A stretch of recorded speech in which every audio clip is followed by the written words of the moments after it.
بسم اللہ الرحمن الرحیم۔ السلام علیکم۔ کسی دور دراز سلطنت میں ایک نیک دل اور رحم دل بادشاہ حکمرانی کیا کرتا تھا۔ اس کا ایک محل تھا جو دور دور تک اپنی خوبصورتی کی مثال رکھتا تھا۔ اس بادشاہ کی دو بیٹیاں تھیں جن کا نام شہزادی عنبر اور شہزادی ماروخ تھا۔ دونوں شہزادیاں بہت خوبصورت تھیں، نیک دل اور اپنے باپ کی آنکھوں کا تارا تھیں۔ وہ سب خوش و خرم اپنی زندگی گزار رہے تھے۔ ایک دن بادشاہ شکار کے لیے جنگل گیا تو اس نے ایک ہرن پر تیر چلایا، مگر وہ تیر خطا ہو گیا اور پاس ہی گھومتے ہوئے ایک جن کو جا لگا۔ جن کو بہت غصہ آیا اور اس نے بادشاہ اور اس کے سپاہیوں پر حملہ کر دیا۔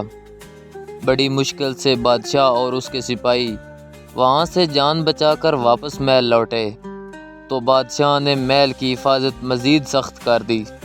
پھر کچھ دن بعد جب بادشاہ اپنے کمرے میں آرام کر رہا تھا، شہزادی عنبر باغ میں سیر کر رہی تھی۔ وہ ہمیشہ کی طرح پرندوں کو دانہ پانی ڈال رہی تھی جب اچانک وہی جن محل میں آ پہنچا۔ جب اس نے شہزادی کو دیکھا تو اس نے اپنے جادو سے اسے قید کر لیا۔ شہزادی نے چیخنا چلانا شروع کر دیا۔ سپاہی بھاگ کر آئے مگر جن شہزادی کو لے کر فضا میں غائب ہو گیا تھا۔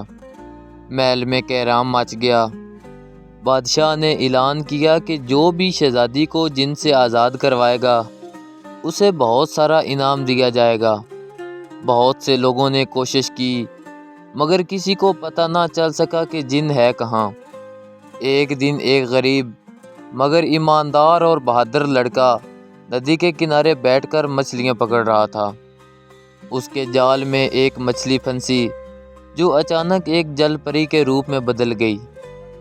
تو اس جل پری نے اس سے کہا کہ اگر تم مجھے چھوڑ دو گے تو میں تجھے ایک ایسی بات بتاؤں گی جس سے تم بہت امیر اور مشہور ہو جاؤ گے۔ لڑکے نے پہلے تو یقین نہ کیا، مگر جب جل پری نے اس کو بتایا کہ شہزادی عنبر کن کی قید میں ہے تو وہ حیران رہ گیا۔ تو جل پری نے اس کو بتایا کہ کوہ سلیمان کے پہاڑوں میں جنوں کی ایک وادی ہے جہاں پر اس جن کا محل ہے اور شہزادی بھی وہیں پہ قید ہے۔ جل پری نے اس لڑکے کو سونے کا ایک سکہ دیا اور کہا کہ اس کو بیچ کر سفر کے لیے ایک گھوڑا اور سامان خرید لو۔ لڑکے نے جل پری کا شکریہ ادا کیا اور وہ سونے کا سکہ بیچ کر سفر کے لیے کچھ سامان اور ایک تیز رفتار گھوڑا خرید لیا۔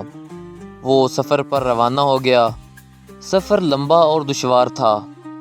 جب آدھا راستہ طے ہوا تو شام ہو چکی تھی، تو اس نے ایک درخت کے نیچے آرام کیا اور وہیں پہ سو گیا۔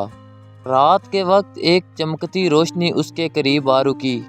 جب اس کی آنکھ کھلی تو اس کے سامنے ایک نہایت ہی خوبصورت پری کھڑی تھی۔ تو اس پری نے کہا کہ میں کہکشاں ہوں اور تم نہایت ہی نیک سفر کے لیے جا رہے ہو، اس لیے تمہاری مدد کرنا میرا فرض ہے۔ اس پری نے کہا کہ یہ لو ایک جادوئی انگوٹھی، یہ تمہیں جن کے جادو سے بچائے گی۔ تو اس لڑکے نے انگوٹھی پہن لی اور اگلی صبح اپنے رستے پر نکل پڑا۔ بالآخر وہ لڑکا جن کے محل تک جا پہنچا۔ وہ محل بہت خوبصورت تھا مگر سنسان اور خاموش۔ شہزادی عنبر روز محل کی کھڑکی سے باہر دیکھتی تھی کہ شاید اس کی مدد کے لیے کوئی آئے گا۔ جب اس نے گھوڑے پر اسوار لڑکے کو دیکھا تو اس کی امید جاگ اٹھی۔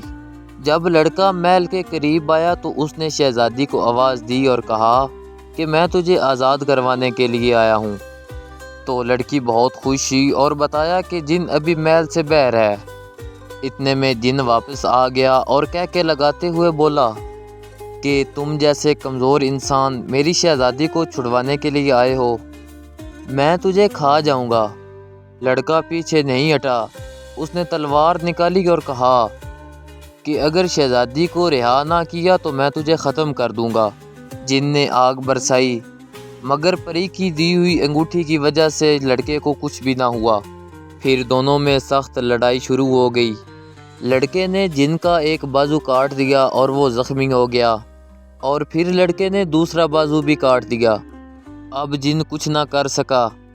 لڑکے نے محل کی دیوار پر رسی پھینکی اور شہزادی نیچے اتر آئی۔ وہ دونوں گھوڑے پر سوار ہوئے اور محل سے دور نکل گئے۔ جن نے پیچھا کرنے کی کوشش کی مگر وہ زخموں کی وجہ سے کچھ نہ کر سکا۔ جب لڑکا اور شہزادی محل پہنچے تو جشن کا سماں تھا۔ بادشاہ نے اس لڑکے کا شکریہ ادا کیا اور بہت سارا انعام دیا، اور بادشاہ نے اپنی بیٹی شہزادی امبر کی شادی بھی اس نوجوان بہادر لڑکے سے کر دی۔ یوں وہ دونوں ہنسی خوشی اپنی زندگی گزارنے لگے۔